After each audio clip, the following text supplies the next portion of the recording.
Have you ever been cruising at 30,000 feet, looked out the window and just wondered, what's really keeping this massive metal tube flying so perfectly straight and level?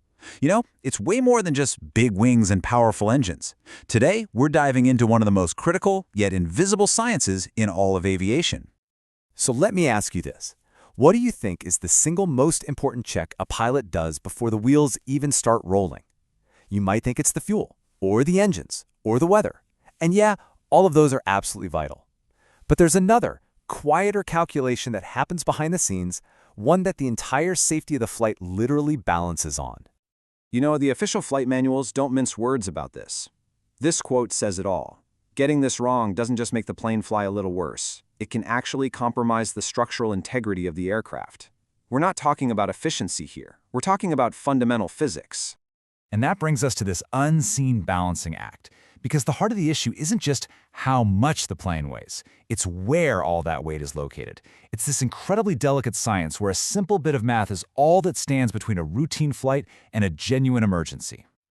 To really get a handle on this balancing act, we have to talk about gravity's tipping point. In the world of aviation, this has a name, the center of gravity. And let me tell you, it is the secret ingredient to keeping an airplane stable and predictable in the sky. So the center of gravity, or CG for short, is basically the airplane's perfect balance point.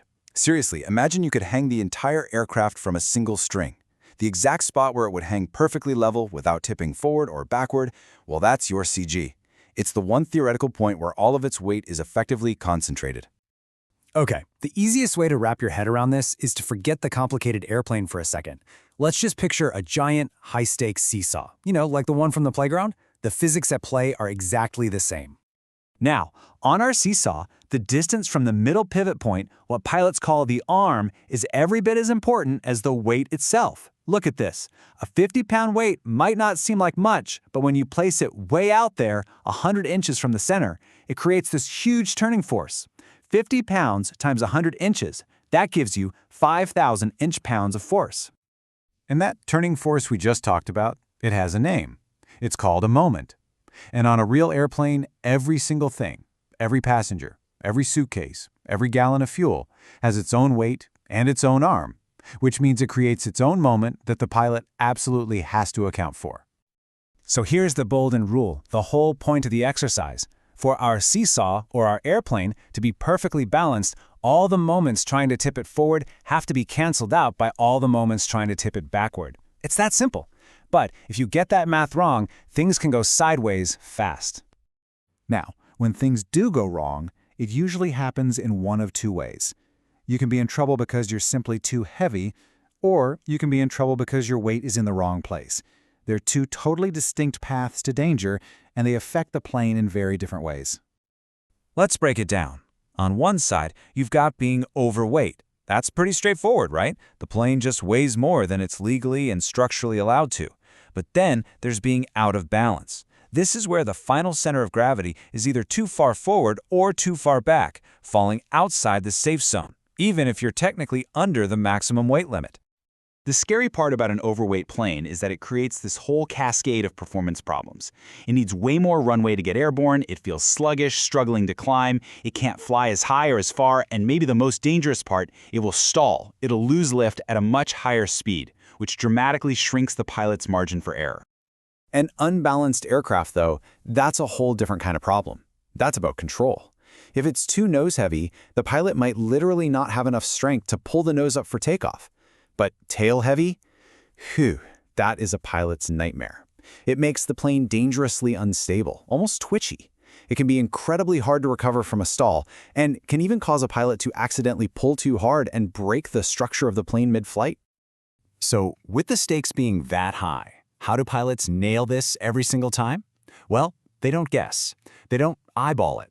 It all comes down to a methodical, non-negotiable pre-flight calculation that is a core part of their job. It's really just a simple four-step recipe for safety. First, they list the weight of everything. The plane itself, the fuel, you, me, our bags. Then, for each item, they note its arm, its distance from the center. Third, they do that multiplication we talked about. Weight times arm equals moment. And finally, they add up all the moments, add up all the weights, and divide one by the other. And boom, That gives them the exact location of the center of gravity. And here's what that looks like in the real world, pulled right from a training manual. You can see it all laid out, clear as day. Every item is listed, each with its own weight, arm, and the calculated moment. It all gets tallied up at the bottom to give those two final, critical numbers that tell the pilot if they are safe to fly. And pilots are not doing this on the back of an envelope, you know? They use super detailed graphs, official tables, and often specialized software that's all provided by the aircraft manufacturer. This whole system is designed to make sure these calculations are standardized, repeatable, and deadly accurate for every single flight. So the real takeaway here is that next time you step onto a plane, remember, you are an active part of this amazing equation. Where the airline asks you to sit, the weight of your bag, it's all been accounted for in this critical balancing act that's designed to keep you safe. It's a simple thought, but it really gets to the core of this whole thing. That seat number on your boarding pass, it's not just for convenience, it's a carefully placed piece in a giant, three-dimensional puzzle, making sure everything is perfectly in balance for the journey ahead. Kinda cool, right?